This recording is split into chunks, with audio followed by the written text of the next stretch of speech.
আসসালামু আলাইকুম। আশা করি সবাই ভালো আছেন। এই মুহূর্তে আমরা চলে আসলাম একটি কৃষক ভাইয়ের খেতে। কৃষক ভাইরা যাচ্ছে পটল বইতে বান দিচ্ছে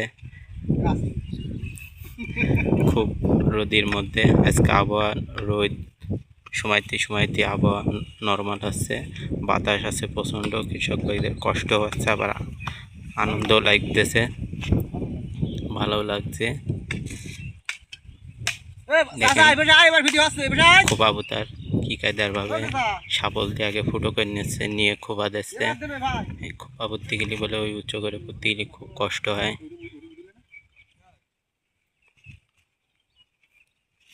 আপনারা সবাই কৃষক ভাইয়ের পাশে থাকবেন, শেয়ার করবেন, লাইক করবেন।